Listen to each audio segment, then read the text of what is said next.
Bonjour à tous, je voulais vous montrer l'installation électrique qui est déjà en service depuis 3 semaines. C'est parti! Alors sur le toit, j'ai donc deux panneaux de 160 watts chacun, donc 320 watts au total pour pouvoir travailler sur mon ordinateur depuis le camion. Donc j'ai des câbles qui passent par le passe-câble qu'on voit à l'avant du premier panneau. Ces câbles arrivent dans la capucine.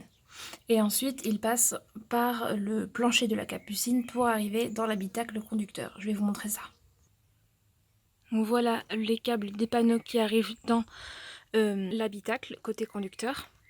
Donc les câbles descendent sur le côté dans le coin de manière assez discrète et descendent pour rejoindre la banquette par ce trou. Donc de ce côté, j'ai aussi quelques appareils, le coupleur séparateur, le coupe-circuit qui sépare les deux batteries, et un bouton poussoir qui permet donc de démarrer la batterie moteur à partir du courant de la batterie cellule en cas de...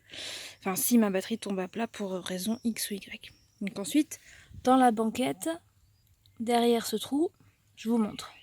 Donc voici le plus gros de l'installation dans la banquette avec la batterie de 220 Ah qui prend donc la majorité de la place. Alors je vais pas tout vous détailler, mais en fait, en gros, j'ai donc un autre coupe-circuit pour pouvoir travailler sans danger sur cette partie des branchements.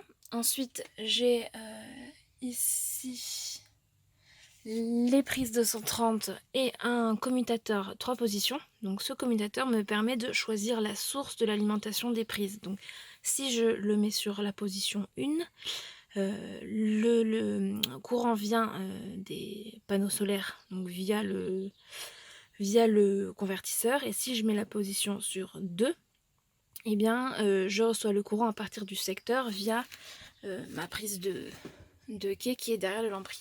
Donc pour ça, j'ai évidemment un tableau 230 avec disjoncteur et interrupteur différentiel.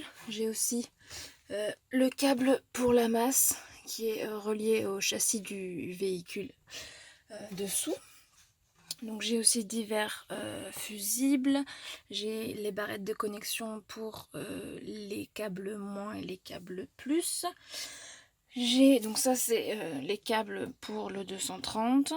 Donc j'ai deux prises là et puis j'ai aussi une prise côté cuisine ici. Donc ensuite les autres câbles c'est plutôt pour la partie 12 volts. À côté du tableau 230 j'ai le régulateur de charge qui va avec les panneaux, et de ce côté là donc il y aura mes petites toilettes, mais il y a aussi le convertisseur parce que j'avais pas la place de tout mettre de l'autre côté étant donné la taille de la batterie. Donc le convertisseur qui fait 800 VA, donc ça équivaut à environ 600 watts. À la base on m'avait prescrit 375 VA je crois, mais en fait comme je veux faire des soupes l'hiver, j'ai besoin d'un petit mixeur, et donc comme c'est assez puissant comme appareil, il me fallait un convertisseur aussi plus puissant. Donc j'ai également le chargeur de batterie en cas de besoin. Et donc les câbles, donc là c'est le câble pour la prise côté cuisine.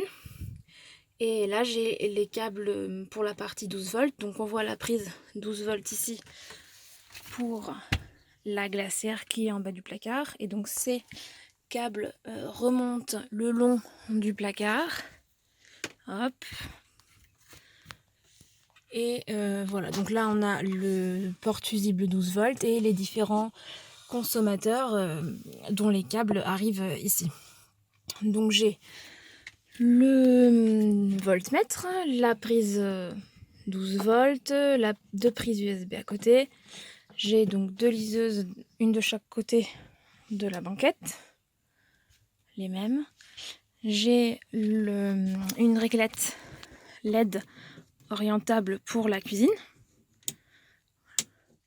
J'ai une liseuse côté chambre, donc deux puissances différentes.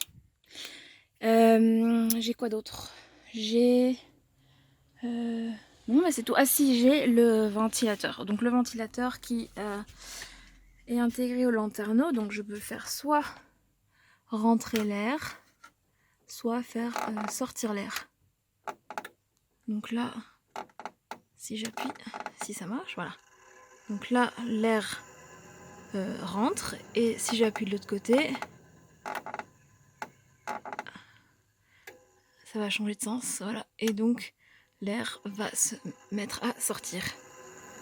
Voilà. Donc ça souffle pas mal. Ben, je crois que j'ai fait le tour.